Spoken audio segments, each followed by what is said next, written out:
Awesome. Hi, Molly. Hi, Erin, Emily. Welcome, welcome.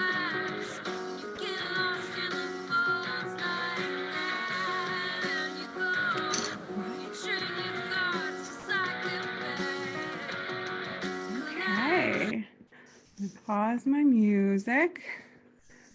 All right, and we're gonna go here. All right, so welcome. One, can you hear me okay? Oh, beautiful, beautiful. We all understand the thumbs up. And can you see my slides? Great. All right, well, let's get into it. My name is Beth Puma. I currently serve as an instructional coach at the American School in Japan located in Tokyo. I'm also an educational consultant. Feel free to tweet at me throughout this presentation or after or in the weeks to come, telling me what you're thinking about in regards to it. I really look forward to connecting with you and hearing about your context. Okay. All right. So I really believe in grounding to the space. There's a million things happening in our lives. So to be in the learning space, of course. What is a piece of art, song, or poem that brings you joy? Drop it in the chat.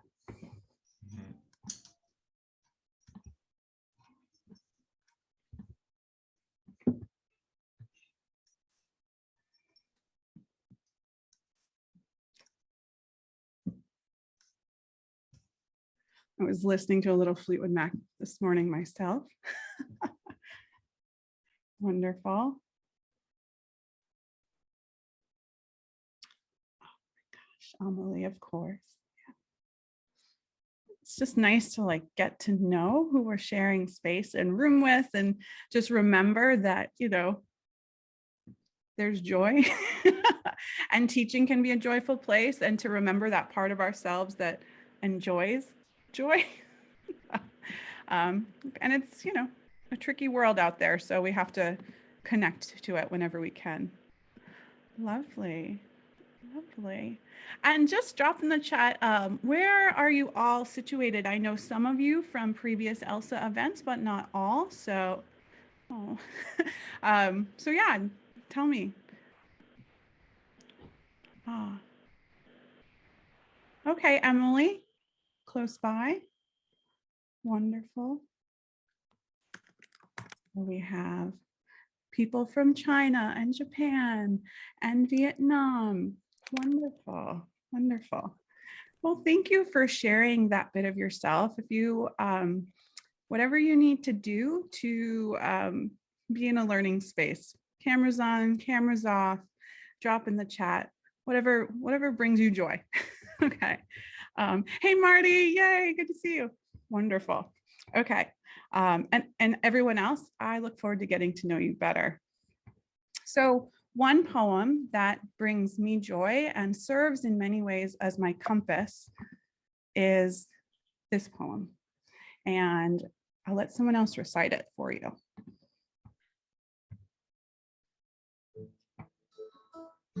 Caminante, son tus huellas el camino y nada más.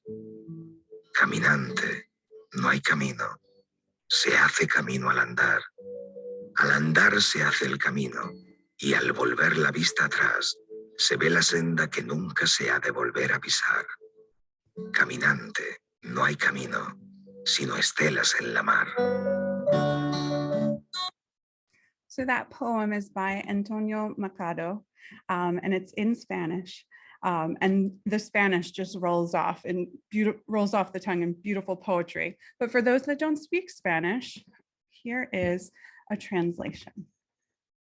Walker, your footsteps are the road and nothing more. Walker, there is no road. The road is made by walking. Walking, you make the road, and turning to look behind, you see the path you never again will step upon. Walker, there is no road, only foam trails on the sea. So this is the inspiration of the title of this piece. And how do Yeah, and I hold this poem, and it's right on my desk for the times where I feel like we are paving way. And later on, this conversation between Miles Horton and Paulo Freire about education and social change. It's a week-long conversation. So they also use this title for their book. It's an oldie, but a goodie. And just two giants discussing and rumbling in the same way that we're doing today at ELLSAPD conference. So our essential question that we're going to explore: how do we make grassroots change to systems, one co-taught classroom at a time? In all the ELLSA events that I've attended, and all the EAL professionals that I talk with around the world in my consulting business, many of them feel stuck because the system is not moving towards a co-teaching space, towards a co-teaching system. Now, there are many schools doing amazing things with co-teaching. So if you're in one of those, this session's not for you. This is for those of us who are looking to make change in a system that feels rigid and stuck. And so we can wait for top down to make change, but we might go gray while we wait. So for those of you interested in making the road grassroots and influencing and pushing on power at the top around co-teaching, this session is for you. So in the next 25 minutes or so, we're going to tackle these three ideas. If you have any questions while I'm talking, feel free. I do have the chat box open. Drop it in the chat. The first way to working on building change in a system is to interrogate yourself and to interrogate your own mindsets. How do we as individuals, as EAL specialists and other educators uphold this system through the way in which we approach multilingualism? We have to interrogate that first, or else we're never going to be able to push on people who are much more rigid in their mindsets. So are we contributing to a subtractive bilingualism ideology? Do we speak about our English language learners in the deficit or in the medical model or in the intervention model? Do we say they're 3 grade levels behind? Do we let it slide when a colleague says, fix them and then they can be in my class? Or can't you just take them for a little bit to finish this, right? So these are just some of the things I hear from educators. And I don't blame educators, right? The system and the ideology contributes to those everyday uses of language. They don't speak any English. They have 0 English, right? These are just things that happen when teachers are stressed and they don't know what to do. So again, please know that I'm not blaming teachers for using this type of language. The system has created that space. So if we're going to change the system, we have to first interrogate ourselves. Are our children's multilingualism seen as an additive, beautiful process that makes beauty in our school? Is their language a resource? Do we say they have 0 English or that they're learning another language?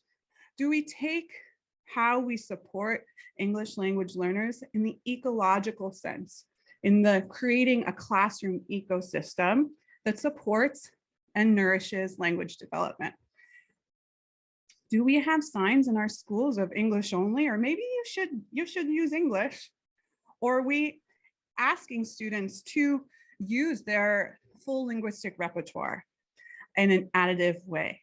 So again, interrogate our own selves before we start pushing on systems. Now, in the last however many years, there's this word inclusion that people are using. So I'm not talking about inclusion as the act to include. We want to include everyone, but I am talking about inclusion as a program, right? So inclusion as a program is designed for the full range of learning differences, and this comes out of Next Frontier Inclusion. So programs that support neurodivergence, processing, language, reading complexities in a school, that's an inclusion program, okay? I'm not talking about to be inclusive. We should be inclusive all the time of everyone. But immersion or content language integrated learning is where kids are learning in our classrooms, in a co-taught classroom or not co-taught. We're not pulling them to remove them, okay? They're being immersed in the language. So there's, they're learning English through science. They're learning English through mathematics, through writer's workshop, through PYP, okay? And this definition comes from my mentor, Dr. Virginia Rojas. I do have to give her credit. And then here's something else we see at international schools a lot, right? These are different instructional or program models. They are not interchangeable with co-teaching. So again, we need to interrogate our language that we're using. Language matters, okay? So before we even step into a co-taught situation and make grassroots change, let's get our house in order, okay? So these are just, you know, very brief definitions, but they are different than a robust EAL, immersion, collaborative, CLIL, co-teaching, whatever word we want to use, okay? And it is EAL is different than learning support and speech and language support. We know this cognitively, but do our actions reflect this? Okay, so we're going to interrogate our own mindsets and the language we're using around multilingual children in our schools. Okay, so when I work with schools on developing a collaborative CLIL model, co-teaching plus content language integrated learning, I use some form of this graphic. Their students are learning language for learning, and through learning through a robust co-teaching cycle. And in schools, when I work with them, I talk about building the school ecosystem and interrogating the multilingual mindsets. If you're in this session, that might not robustly be in place. So that's where we're making the road by walking at one classroom level and pushing on systems elsewhere. So the goal of co-teaching, not to get every kid to grade level, not to get them to pass a test, okay? I'm hoping that's not the goal of education, but to create an ecosystem where students feel loved, seen for their full linguistic selves, cultural selves, emotional selves, developmental, but they're also getting opportunities to learn the language through content alongside their peers, alongside other students who speak other languages. And every decision we make contributes to the ecosystem. And even if we choose to do nothing, which is none of you because you're here curious about this question, this ecosystem will continue. Children will be children. Multilingual brains will do what it needs to do to communicate. So are we going to work with the ecosystem of our classroom and nourish it? That's the goal of those of you here. So next, find your co-teacher.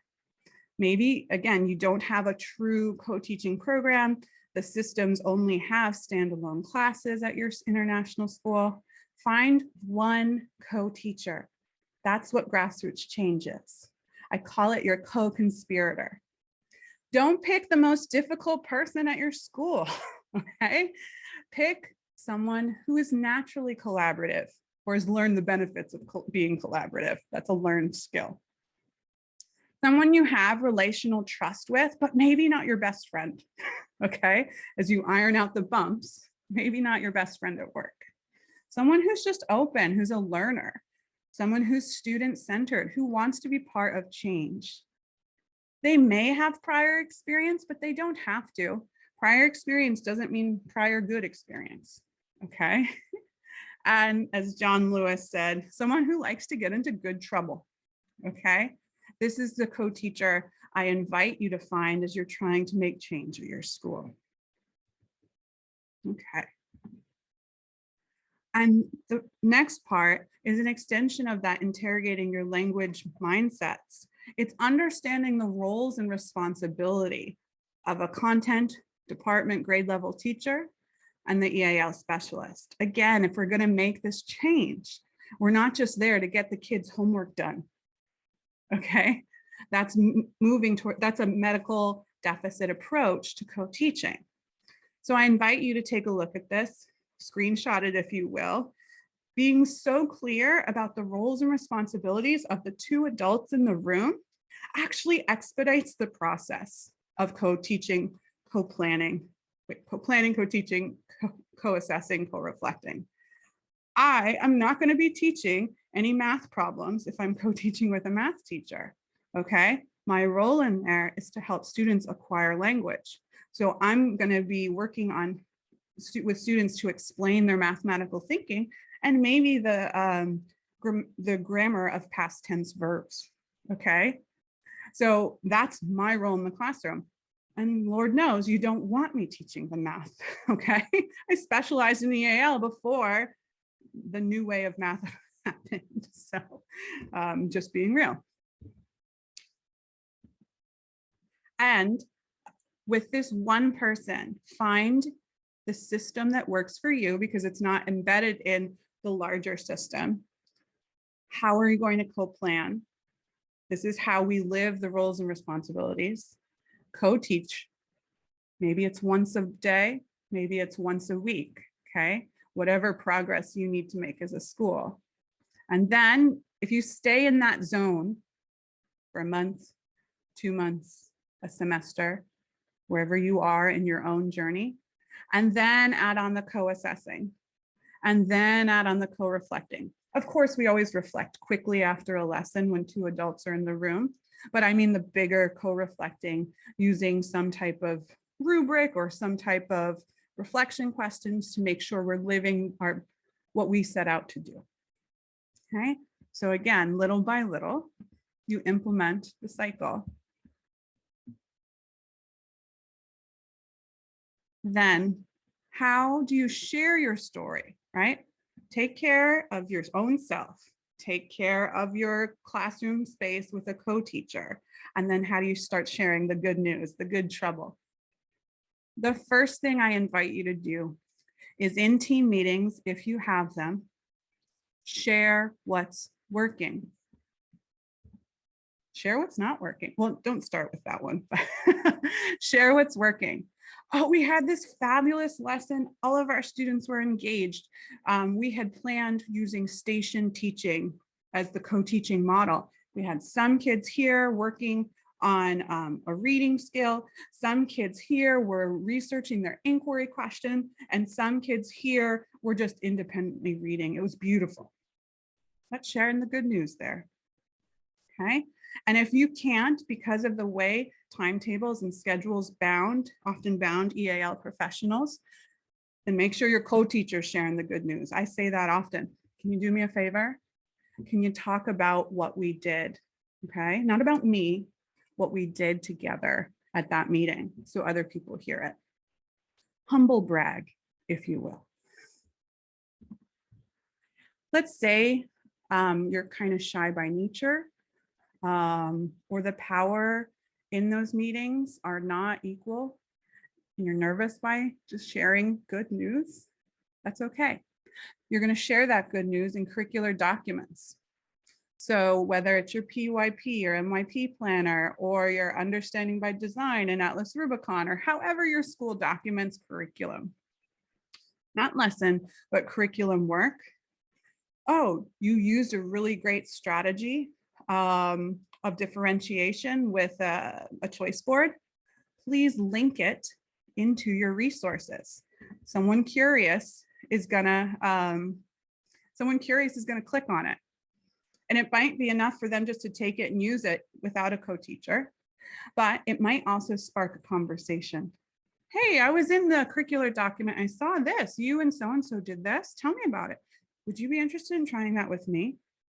That's how these conversations naturally go. And now you're seeing the sphere of influence from yourself, from your co-teacher to the department level.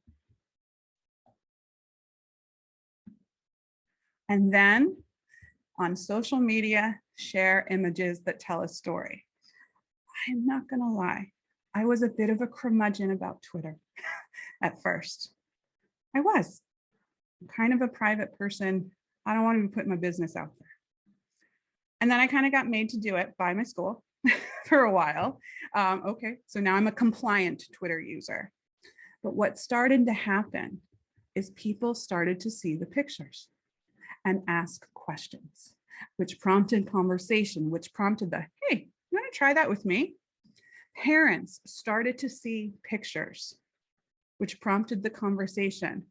Oh, I really see what this co-teaching thing is, or I see my student, my child using language.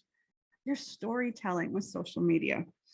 And maybe if social media really isn't your thing, it's class newsletters, it's Seesaw, whatever that might be for you and your co-teacher.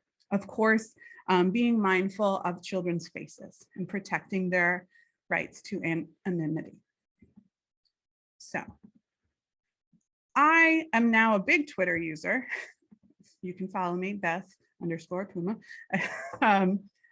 And I spout a lot of ideas, but this post that I did maybe 2 or 3 weeks ago has gotten more hits than some of the brilliance I'm spouting. No, I'm just kidding. Elsewise. And this is just a co-teaching model of station teaching. It's my anchor chart. And what was happening in each station. This has been retweeted more times than most of my tweets. So there's something about the storytelling with images and naming co-teaching and naming the model that really invites conversation. Okay, another example. Again, there is nothing high tech in my mini lesson. There's nothing ultimately super innovative, although making sure multilingual students have right to a workshop class, I think is innovative. But again, these are a bunch of Post-its and some sentence strips. I currently work in an elementary setting. One of my highest retweets. For those of you that are not in elementary setting and in middle school or high school, this came from, I was invited into a G9 biology class to do some co-teaching. Very simple, just telling the story of what we were doing, telling the story of co-teaching.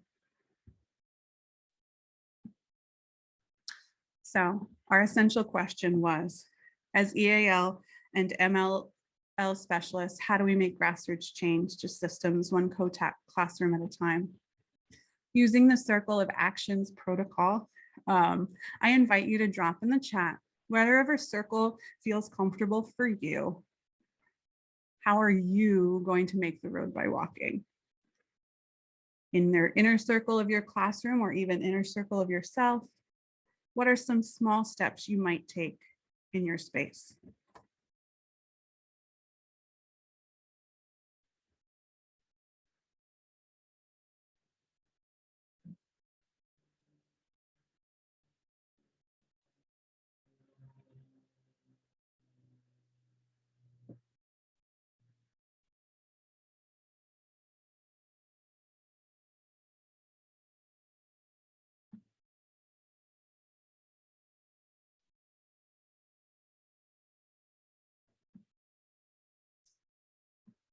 For those of you joining us that perhaps come from schools that have established co-teaching programs, we can take the same mindset to pushing our co-teaching to the next level, whatever that might be.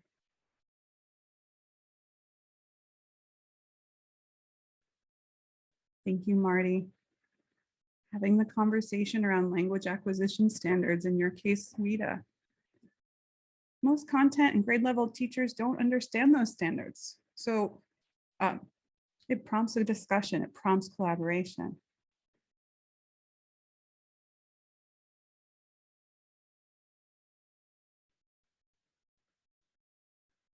Telling the story through images, perhaps using Twitter. Thank you, Simon.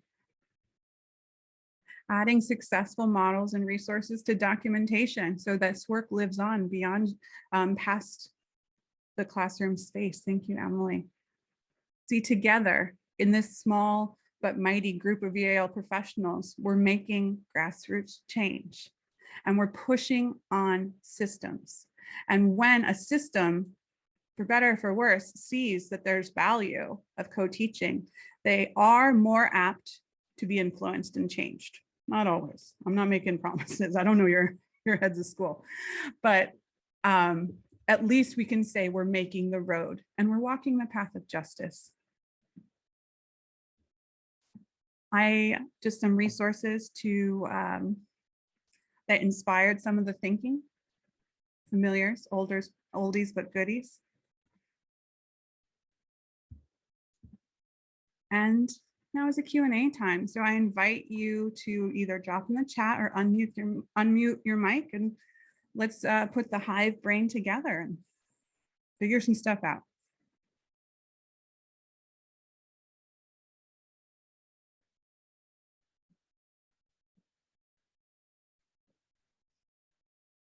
Hi, Beth. It's really interesting to hear your ideas, and I think we share a lot of views. And I actually just jumped onto Twitter to try it out. I'm very anti-social media, but I figured that would be a good one. And actually, the last time I attended an ELLSA conference, we could see that Twitter was being used more and more, and so that's really interesting. But listening, I just had a couple of questions, and I wondered if people had thoughts on it. You know, one of the difficulties of moving the collaboration forward and having impact across the faculty or the school is we're always very limited in the number of educators in our teams, in our EAL teams. And in so many ways, it feels like often the greatest change is achieved at the coalface, like leading by example, which connects into what you've been talking about. But the irony of that is that, you know, it's only happening in one room, isn't it? Or with one subject. And it's tricky to amplify that.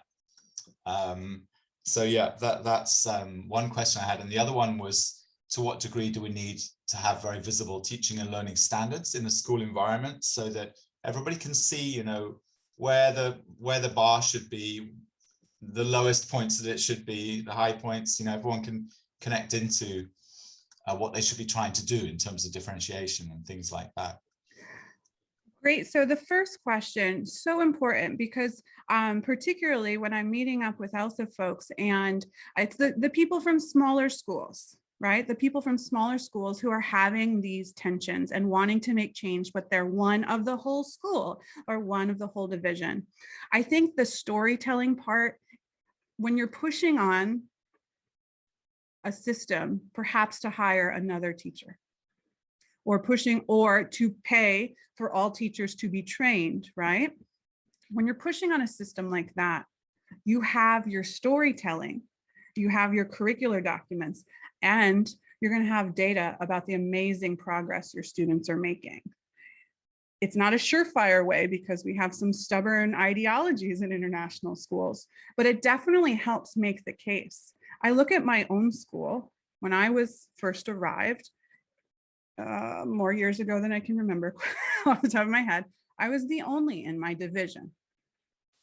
And over 2 years of this type of grassroots poking and prodding and advocating and storytelling and growth of students, because they're not growing, then that's another workshop, okay? I made the case for hiring another, which we did. And then we had 2 teachers, right? Primary and upper, and myself and the rest of the department, we made the case for an instructional coach to work with the teachers not in co-teaching, co-taught settings. And that's my current role. Okay, so there's something about the storytelling element, the buzz that is created by the one classroom, and slowly, as much as you can, moving into others. The buzz that's created when perhaps a curriculum coordinator or a PYP coordinator or whatever the case may be sees your work in a curricular document, it does make a convincing argument not a surefire one, okay, to either adding additional FTEs or adding training for all. So again, you have to be organized, right? That's another level of like collecting data on linguistic progress in the classroom. It's another workshop, okay? But I think it adds to pushing on a system. What is the role of standards? Well, Stanford University has 6 principles of effective ELL instruction, and having standard aligned instruction is one of those things that help multilingual children achieve in the classroom. Understanding the difference between grade level standards and language acquisition standards is some internal work as well, because there are different processes that are complementary. And even in really inquiry spaces, having clear concept attainment work, okay, helps with the language acquisition standard work. So that's some internal, and again, that's why you're starting with 2, and you're starting with someone who's a learner, okay, not someone who has the most fixed mindset, to help unravel that. I'm still always trying to understand language acquisition standards deeper to live them. And I've changed my mind over the years of which ones to use. So, right, it's just part of that internal embedded professional learning. I hope I answered your question. I'm supposed to be done, but if there's one more question, throw it at me.